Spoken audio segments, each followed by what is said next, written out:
Hey everybody, it's Chris back with another review for the Blue Collar Beer Gourmet, battling the winds here in the desert today. I'm going to be trying a beer. This is one of those beers that I like to refer to as the distinction between successful and corporate. New Belgium has had a lot of success, financial success, market success, distribution success.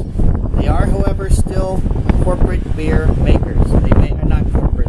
They are craft beer makers. They make craft beer. They're just a little bigger than some of the other guys, but that does not mean that they're corporate. The difference is, are you in the business of making beer, or are you in the business of buying breweries? Because if you're Constellation or Diageo or InBev or Duvel Mortgett, I think we both know what they're in the business of doing, and that's buying breweries.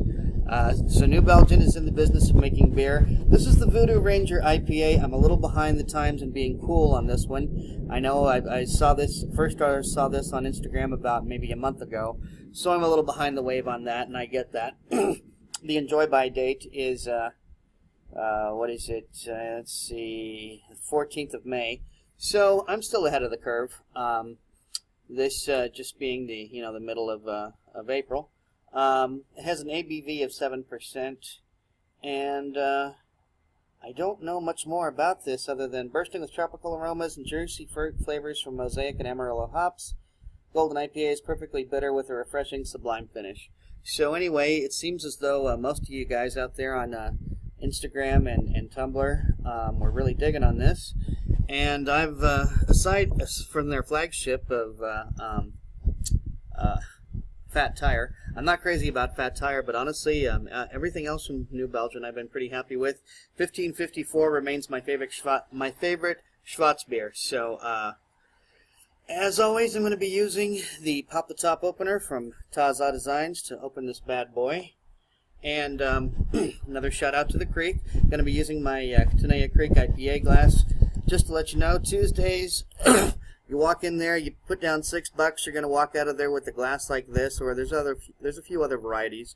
But if you say get an IPA, one of the house IPAs, you lay down $6, they're going to hand you this glass, they're going to fill it with a house IPA, and when you come back, you're going to pay $3 for every refill, and when you walk out of there, you're going to have this glass in your hand. So that's a pretty good deal. Tuesdays at the Creek.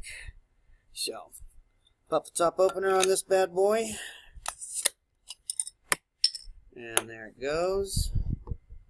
Once again, as always, showing you that the cap is in perfect condition, as is the crowning. And I think you saw the price tag on there, $1.75 I paid for this at Corey's Wine here in Las Vegas. They're a pretty good place. Did manage to find one beer in my desire to go someplace other than Total Wine that was around the $2 range, and this was it. So let's hear it for the Voodoo Ranger and get to pouring, shall we? And this is pouring very golden. Nice and golden. I'm going to say, even as I pour this, I see a little bit of dispensation, so... Wow, those hops are coming through on the aroma, though. So I'm going to call this a medium... I'm just going to call this a medium-high carbonation.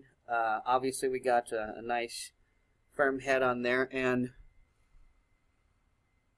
oh, man, those hops are really coming through. I'm hoping this is nice and bitter. I like IPAs. I like my IPAs to be super duper bitter, and I'm hoping I have high hopes for this. So allowing for a little nucleation. As you can see, that head, that's not really going much of any place. Still have plenty of carbonation, so yeah, I'm sticking with my medium-high description of the carbonation.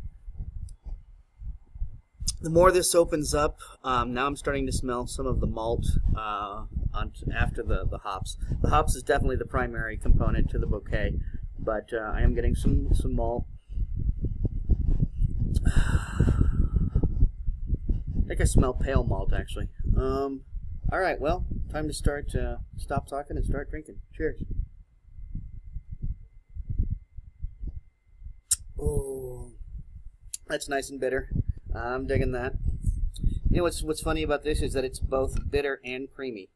So I love when an IPA pulls those two combinations off. And popping that bad boy off. As you can see, that is some serious foam, and it don't go nowhere. So, $1.75 at one of the higher end liquor stores. How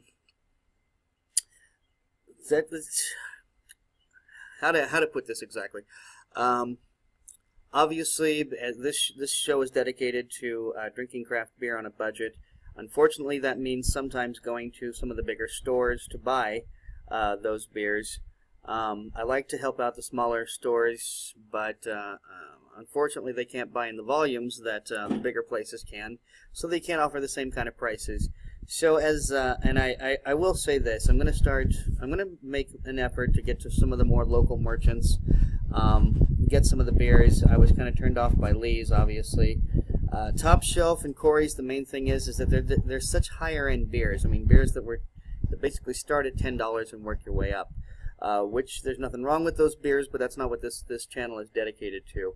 So when I can find something for $1.75 at Corey's, at one of the higher end local beer sellers, I like to showcase that. So this is a great example. I want to show you how $1.75 and a non-corporate, a successful but non-corporate beer at a local merchant. I feel really good about this review. I gotta say, I'm not patting myself on the back. I'm just saying I'm glad that I managed to find a beer that fits the parameters of this channel's usual $2 budget, and I did so at one of the higher end local stores. So the point being, it's not about me, it's about the fact that you can do it. You put a little effort forward and anybody can be drinking craft beers on a budget. So until next time, drink good beer. Don't break the bank doing it. Cheers.